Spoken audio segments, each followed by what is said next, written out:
My fiance and his friends thought stripping his childhood female best friend was a funny prank. So hopefully now the only thing he'll be stripping is the dudes he shares a cell with. Trigger warning, SA. I don't know what to do. My 28 female fiance Alex, 28 male, has a best friend named Danny, 28 female, and they've been best friends since they were 4. She's not like the usual Reddit BFF. She's a lovely sweet person who has never crossed boundaries with Alex or their 2 other friends Marcus and Daniel. The 4 are very close. Danny is gay and always was. She is very much a woman but likes to dress in jeans and t-shirts and not in any feminine clothing. She is lean, tall, has short hair, and is just one of the boys in a lot of ways. This weekend was Alex's bachelor party. All 4 plus 2 other of Alex's friends went along. It was to a coastal town that's well known for hosting bachelor and bachelorette parties, but there's no strip club or anything. They stayed in an Airbnb and have scuba diving and kayaking planned. First night went okay, dinner, then nightclub, then home. Last night was the issue. They did the nightclub and headed back to the house. Marcus and Daniel, who are both single, brought back 2 girls from the nightclub and got busy in their bedrooms. The rest were drinking in the living room, but things got a bit loud and the 2 friends started complaining that they didn't get to go to a strip club and never got to see TTS and ass. They were blaming their wives and calling them names.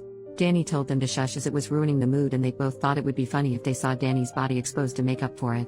The thing is, Alex joined in and they stripped her. She was screaming loudly and Marcus and Daniel came running and rescued Danny and put her in the bedroom with the girls and had a fight with the 3 men. Daniel doesn't drink due to a chronic medical condition and the medication he is on. So they packed up and took Danny and the 2 girls and left the other 3. Danny was hysterical and Marcus wanted her to go to the police, but she wouldn't. She was afraid to go home, so they ended up dropping the girls off and taking Danny to her parents' house, which was an hour away. Marcus was at my door at 7 a.m. this morning and he told me what happened, that if he ever sees Alex again, he's afraid of how things could go. He told me that if he can convince Danny to press charges he will. Then he left. Alex returned about 3 this afternoon. He was a ting normally until I told him Marcus visited me. He was very nervous and tried to play down what happened as a joke that got out of hand. I'm devastated. I heard him out, but he knew I wasn't accepting what he was saying. I told him Danny may be going to the police and he got very panicked and pale. He said she had him blocked and he wanted to go talk to her. I told him she wasn't at her place as she was too afraid that he or his buddies would turn up there. I asked him to leave and he didn't want to go, but I insisted. He was crying, saying it was a prank that got out of hand. I heard him out only as a courtesy to our 2-year relationship, but I'm done. I don't know this man. I don't know if I should reach out to Danny or just do nothing. Marcus and I have been in constant contact and he agrees that I have no option but to end things. I don't know where to start with canceling everything as the wedding was in 5 weeks, but it seems trivial compared to what Danny is going through right now. Marcus is convinced that Danny is going to the police after talking to her parents, so I think Alex is in trouble. I can't support him on this. Maybe I'm wrong, as he was drunk and probably had taken other things, but this was his friend from age 4 and he did this to her. I've not blocked Alex, but I've not replied or picked up any of his calls. Update the next day. It's been a terrible day. I can't reach out to my friends yet as I'm ashamed. I did tell my parents and my brother and they have been wonderful. My brother brought his friend with him when he came to stay, and today both of them packed up every bit of my ex's stuff and took it to his parents' house. My ex was there and just asked if that meant I was finished with him, and my brother said yes, and did he really expect any other reaction? His father intervened and told my ex not to say anything more. He told my brother to tell me to contact him on canceling the wedding. I'm not contacting his father ever.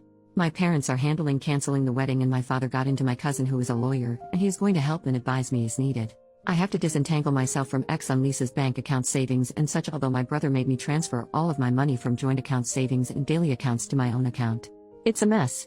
I tried to ring Danny, but she isn't up for speaking to anyone, so I just text her that I was there for her and that I had broken up with Alex. She hasn't replied and I don't expect she will. She's in a bad way apparently. Daniel spent 3 hours with me today. There's a lot going on, but I'm afraid to say too much for fear of damaging any court case. Just to say, there are 2 videos of the incident. One by Jeb, one of the 2 friends. A lot of it is chaotic, but the last part is clear and telling apparently. The owners of the rental house apparently have gotten involved and have footage, but I can't say more. When Marcus left me, he went to both those guys' wives and told them what happened. Jeb's wife has been very helpful apparently, and she has split from him. The other guy's wife too has left him. Things are going how most of you want them to go, that's all I will say. Well, I will add it was worse than what Marcus shared. Daniel told me that before Danny found her style, she had long hair, dressed feminine, and was stunningly beautiful, and all 3 of them were in love with her as teens. Alex took her rejection very personally apparently, and Daniel says he was angry and bitter for a couple of years but hid it from her. The thought he had gotten over it, but Daniel feels this smacks of revenge against her. Scary if this is true. I have and continue to receive hundreds of texts from Alex. He told me his father told him to stop texting me, but he can't. I haven't replied or blocked based on advice. This is very hard and I don't know what way all this is going to end up. Sorry about any mistakes and typos, I'm not doing well. If there's more I will post again if I'm able. Second update 3 days later. I got a call from Danny. Daniel has been ever present, and I'm guessing it was because he knew she was going to call. There's a lot more to the story. The first night was normal as I said, but in the Saturday, Alex, Jeb, and their friend decided not to go scuba diving with Danny, Daniel, and Marcus. Danny was feeling very hungover and gave up after an hour and went back to the Airbnb. She walked into the living room to find all three guys engaging in intimate acts with two women. Jeb shouted at her to get out as this was costing them a fortune. The women were escorts. She left and went back to the boat and only told Marcus what she saw. When they all went back later, Alex told her to not tell me as it was just his last bit of freedom. She told him she was disgusted with him and that he wasn't free. She told him she would have to think about what to do. Marcus convinced her to stay another night as he and Daniel had met the two girls the night before and were seeing them again that night, and if Danny wanted to leave then Daniel would have to take her as he was her ride and there wasn't public transport in the tiny town. So Alex cheated as did the other two. Marcus told their wives that morning but not me. He was going to do it in stages as he knew I was in shock. The actual assault went further than Marcus told me also.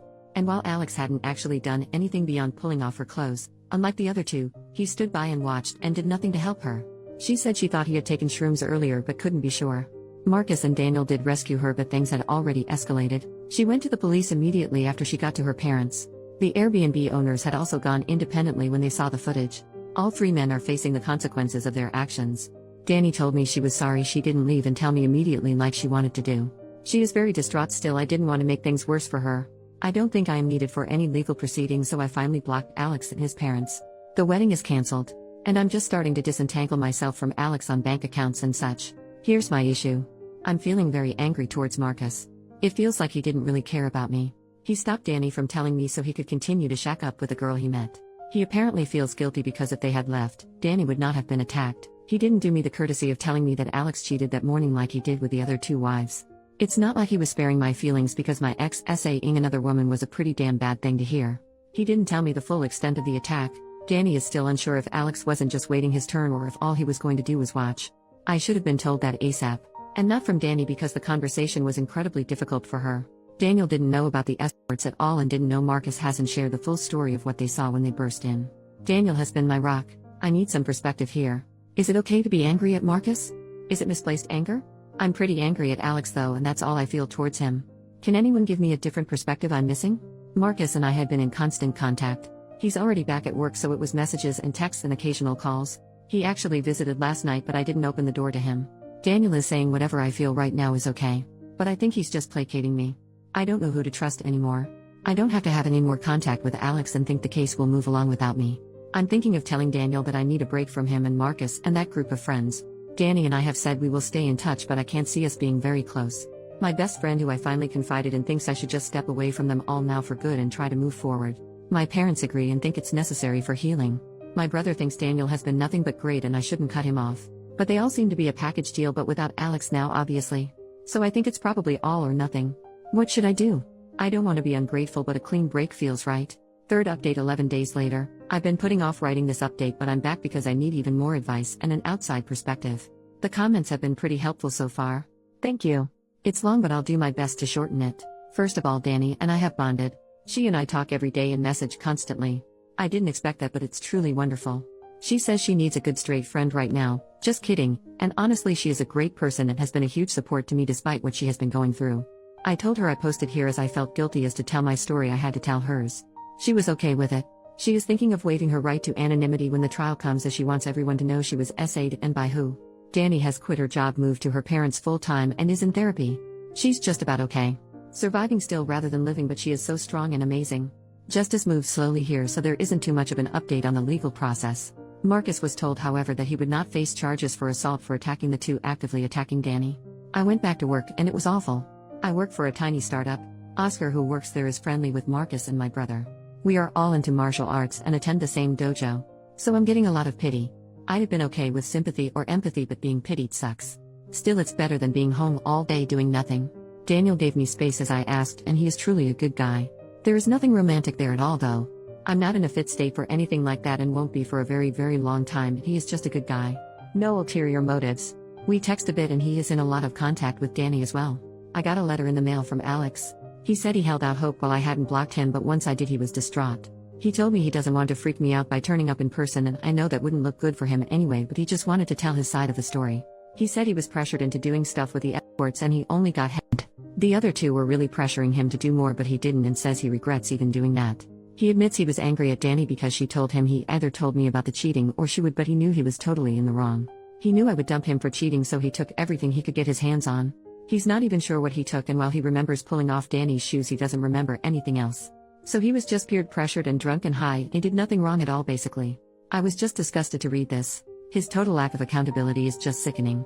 I'm not responding to him ever. Any future mail goes unopened into the trash. I'm in therapy, but it's early days and I'm not seeing progress yet. That leaves me with Marcus. He knows I've been angry with him and he is desperate to talk it out. I probably feel too much anger towards him but find it hard not to. He is still feeling very guilty over making Danny stay. I don't understand why I feel so angry towards him. It's not on the level of anger I feel towards Alex by any means, but I'm still hesitant to talk to him. I think he made mistakes, but in my heart I know he was dealing with a lot that morning, but I just wouldn't have been there when Alex got home if I had known the truth. I feel Marcus should have told me everything, as I was the one who had to face Alex alone. I know I should hear him out, but I'm finding it very hard. How can I get past this? I want to clear the air with him even if we are never friends, and me cutting him out is really having a terrible effect on him. I know he rescued Danny and has been constantly checking up on her.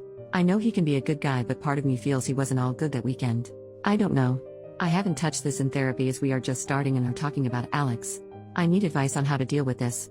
I wanted to give it some time, but Marcus' mental health is pretty poor, and maybe by not meeting him I am just making him worse. How can I find it in me to just bite the bullet and hear him out? Why am I so angry with him? How can I move past this? I don't want to be angry at him. I'm so exhausted from being angry at him and at Alex, and I want it to stop, at least towards Marcus. But it won't. Help. I'm visiting Danny for the weekend that should have been my wedding. We are going to have a LOTR's marathon and her mother is making a cheesecake. My own family have been wonderful in every way, but Danny is truly why I'm still standing.